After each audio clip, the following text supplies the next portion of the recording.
F1资讯早知道，周冠宇谈及续约合同，在 F1获得长期合同是我的目标，但这并不容易。随着奥迪的加入以及所发生的变化，他们必须花更长的时间来确定合同。但对我来说，我肯定更喜欢一份更长的合同，这比1年合同更放松一些。这就是首要任务。现在围场没有太多席位空缺，我想留在原地。劳森在这2场比赛中的表现可圈可点，得到了马尔科对他的肯定。劳森已经与我们在一起很长一段时间了，他在缠斗中非常强硬，但又很聪明，有点像是布鲁斯·麦凯伦。很明显，这是位有光明未来的车手。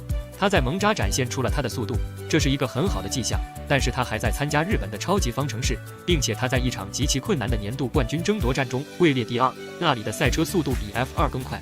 但因为比赛仅限于日本，所以围场里的人都不把他当回事。也许劳森能在超级方程式赢得年度冠军，他会成为 F1 正式车手，而不是预备车手吗？这可能很快就会发生。对于托托认为维斯塔潘的10连胜只是记录在没人关心的维基百科的观点，马尔科给予回应。也许有人可以告诉托托，维基百科是阅读量最大的媒体之一，它不是微不足道的。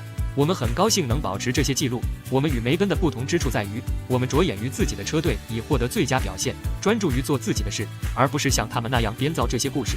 但我们不担心梅奔，只要他们还没成为我们的劲敌。阿隆索作为中间人，对维斯塔潘和汉密尔顿的成就做出评价。人们总是说有些车手有能力打造出一支冠军之师，但当汉密尔顿在2013年来到梅奔时，什么也没发生，只不过是第2年的规则发生了改变，他的一切成就从那时候开始。而维斯塔潘从小红牛晋升到红牛时，汉密尔顿赢得了之后的一切，所以维斯塔潘也没能创造出一支胜利之师。他们2个之间的竞争在2021年非常激烈，但随着规则的改变，维斯塔潘赢得了所有的比赛。所以我不知道什么叫做打造一支冠军之师，因为 F1 是一项由技术决策、规则、灵感构成的运动，它们比数据、信息、驾驶风格更加重要。你必须在正确的时间出现在正确的地方，才能取得成功。罗斯伯格锐评法拉利内斗，瓦塞尔允许队友内斗的决定是否正确？对于观众来说绝对是正确的，但对于车队来说，我不这么认为。如果事情发生在梅奔，托托可能会说请保持现状的位置，因为车队在争夺积分榜上处于激烈的竞争中，所以法拉利应该阻止2位车手内斗，来确保这些重要的积分能够在积分榜上击败梅奔。他们差点就相撞了，尤其是勒克莱尔在最后一圈的轮胎锁死。我强烈建议瓦塞尔需要和2位车手坐在一起谈谈，他在车队拥有最高话语权，由他而不是其他管理者去谈。对待这类问题必须积极主动去处理，并努力保持支持和公正，不然车手会进入恶性循环。他们可能会想，我下次不会再让步了，我要做同样的事情并得到回报。对此，瓦塞尔开玩笑地表示，没有人比罗斯伯格更懂队友内斗。罗斯伯格还透露，在当年某些时刻，我好几次前往马拉内罗，一度有机会与法拉利签约，因为我不得不考虑梅奔以外的选择，但我最终还是留在了梅奔，并且我对这个决定很满意。事实证明这是正确的选择，但下辈子我希望成为一位法拉利车手，但这也是一把双刃剑。一旦我在法拉利的表现不好，人们就会把我钉在十字架上审判。法拉利的席位要在 F1 中背负最大的压力。马萨作为法拉利在今年的夺冠热门，受到多梅尼卡利和瓦塞尔的轻视对待后表示，我现在没有得到法拉利的任何支持，但我希望得到他们的帮助。我很乐观，我会继续为正义而战，直到最后。阿尔本与萨金特的速度差异之一，归咎于萨金特没有配备最新的前翼和引擎，但这也与萨金特自身有关。车队性能总监罗布森解释道，萨金特以前用过新前翼，但在荷兰站之后，我们没有信心让2辆车都安装新前翼，因为我们很担心车检规则的风险。如果我们在排位赛中撞毁了一个前翼，要是因为备件不足，就不得不从维修区发车了。所以在本赛季的剩余时间里，我们需要权衡哪款前翼更适合哪条赛道和哪位车手。我们会看到2款前翼来回替换，有时2位车手会使用相同的前翼，有时则不会。我们不希望生产更多前翼来帮助我们度过赛季仅剩的最后几场比赛，所以萨金特在蒙扎使用旧前翼，而且他的引擎更旧一些。我们在加拿大站为阿尔本换了新引擎，为了让他的赛车发挥出最佳性能，但我们会在后面的赛道为萨金特更换引擎，他会更有动力优势。目前他的圈速比阿尔本慢 0.1 至 0.2 秒。塞恩斯和维斯塔潘在意大利站的车手实力排行榜并列第1，阿尔本跻身前3甲，劳森与佩雷兹同分，难得看到博塔斯的身影。塞恩斯在赛季实力排行榜提升2位，其他车手没有太大的变化。What did we hope to achieve with Lewis starting on the hard tyre? Well, we do a lot of simulations and we look at the scenarios where we start on medium and hard, And one thing we were seeing with the hard was the potential upsides were actually bigger. So Lewis's chance of getting a very good result was increased if we offset strategy and went for that hard tyre. The other consideration with Monza though is despite those really long straights, it's actually very hard to overtake. And the reason is when you're running a very small rear wing, you trigger the DRS, there isn't a lot of drag to lose because those small wings are very, very efficient. So the DRS effect at Monza is less than half of what it is at most other circuits. And that's the principal reason that overtaking is difficult if you don't have a difference in tyre age. So Lewis's entire strategy on the hard tyre was about generating that difference in tyre age to the other cars. We were able to run him longer.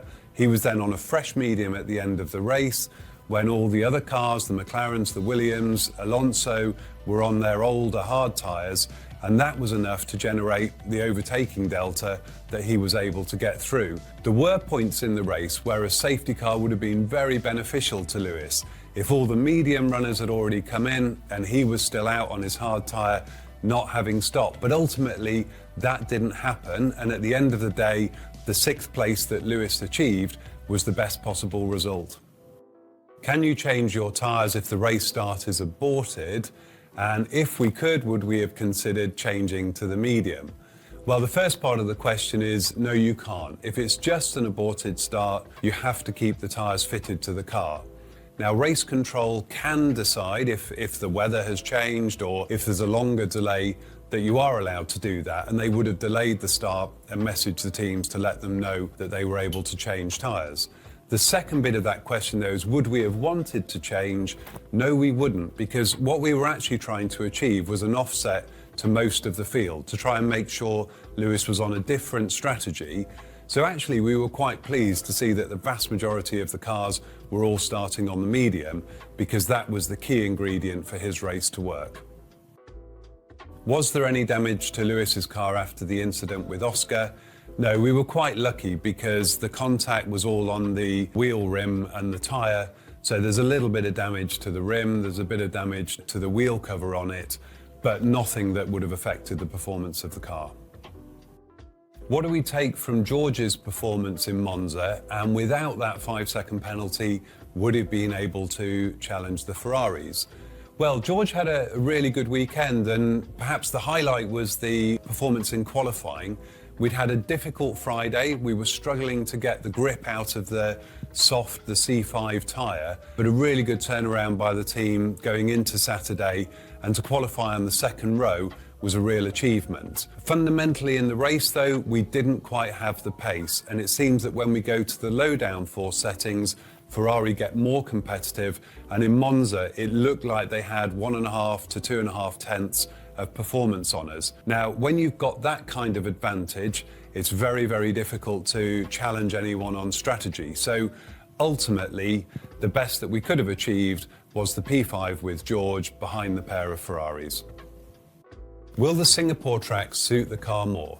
Well, we're certainly hoping so, but there's reason to think that the car will work better because Singapore is a maximum downforce circuit, and our performance at the high downforce tracks, if you look at Barcelona, Budapest, even Zandvoort in the race, the car was working well.